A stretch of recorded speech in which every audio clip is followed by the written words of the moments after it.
Olá, sétimo ano! Tudo bom com vocês? Na aula de literatura de hoje, nós vamos falar sobre o gênero entrevista. Vamos lá? Então, olha só, o gênero entrevista a gente vê muito assim na televisão, mas também tem a entrevista impressa, né? Então, olha só, a entrevista é um gênero textual que visa o quê? Informar, né? Ele é primordialmente oral, ou seja, pela fala, tá?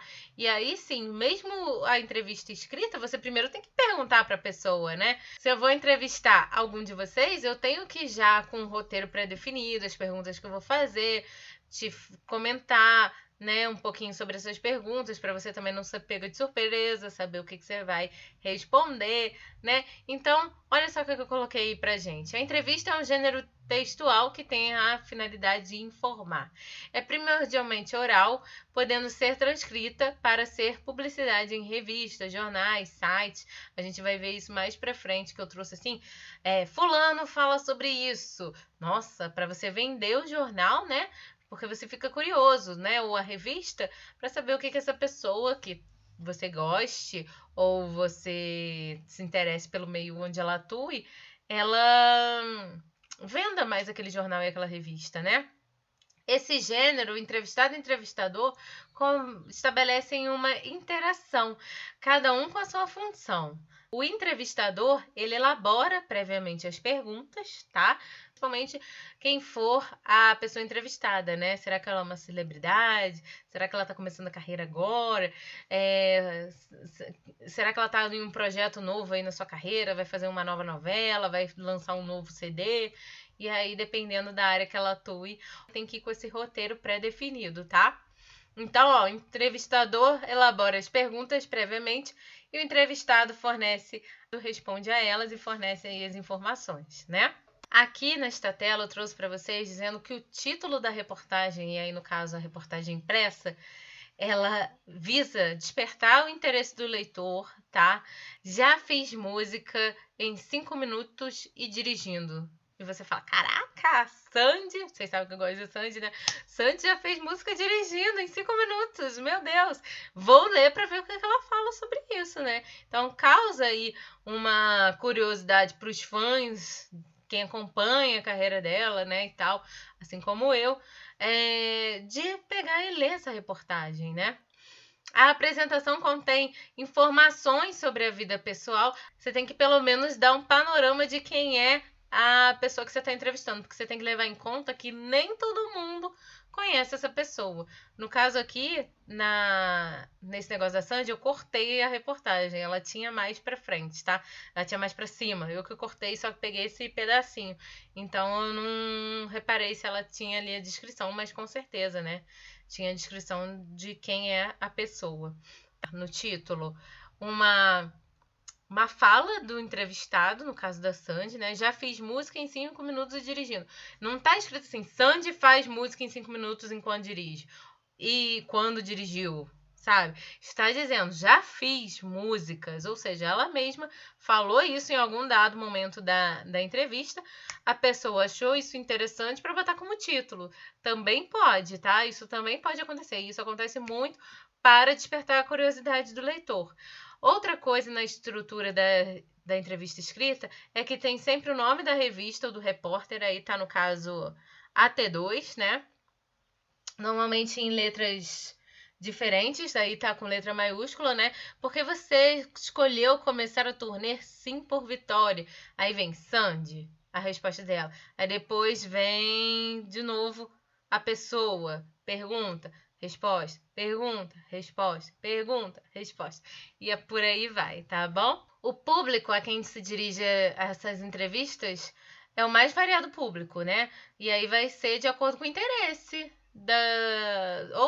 do assunto que a entrevista aborda, ou a pessoa que está sendo entrevistada, né? Isso daí conta muito. O corpo da entrevista, como eu disse aí, é composto de perguntas e respostas, né?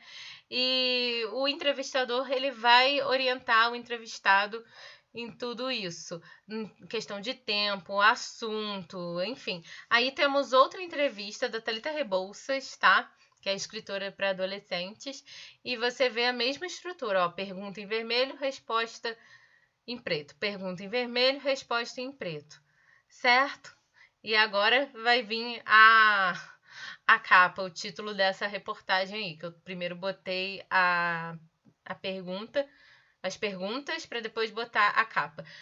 E uma das perguntas é: o que veio apresentar na Bienal desse ano em São Paulo? De que trata o livro novo? Né? Como ela é escritora, queriam saber sobre o novo trabalho dela, certo?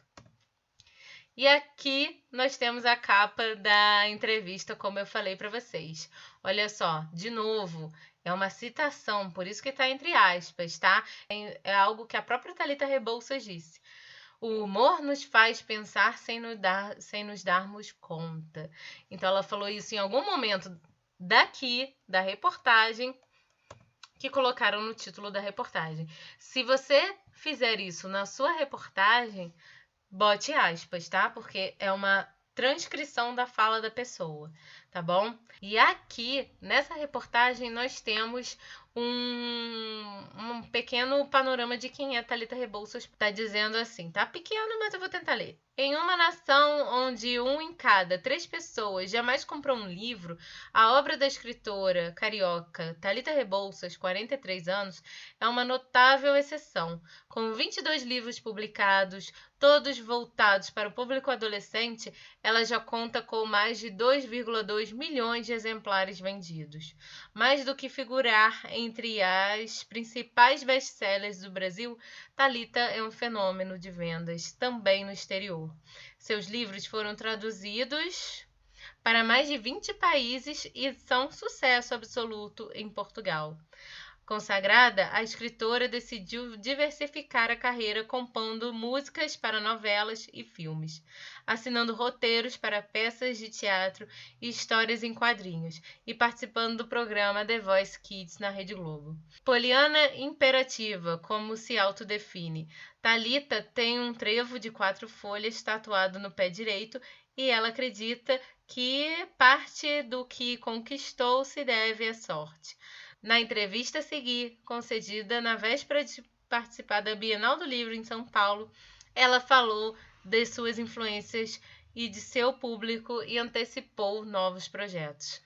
E aí eu trouxe a linguagem envolvida na entrevista. Olha só, predomina a linguagem verbal, que é o texto escrito, né, a linguagem falada.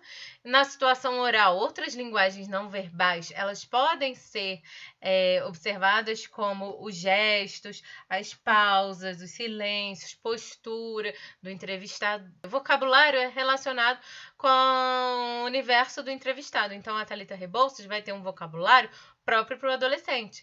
A Sandy vai ter um vocabulário próximo do público dela, que é um pouco mais adulto, né? E por aí vai. Expressões que evidenciam uma progressão textual.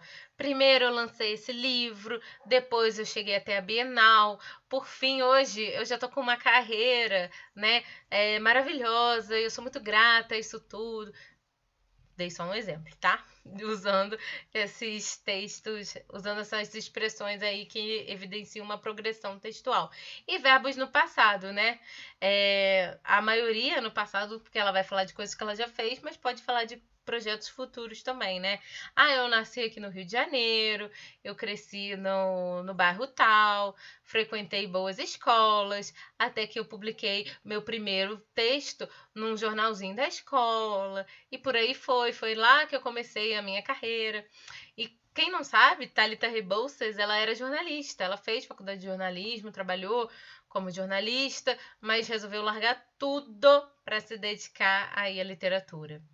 Né? E hoje ela é autora de vários livros adolescentes que estão sendo adaptados para o cinema, como Fala Sério Mãe, Tudo por um Popstar, Fada, né? A Fada é o nome do filme, porque o nome do livro não é esse, não. O nome do livro é Uma Fada Veio Me Visitar, e são livros muito gostosinhos. Então, para quem gosta, fica aí a dica, tá? Eu espero que vocês tenham gostado da aula de hoje. Um super beijo e até a próxima. Tchau!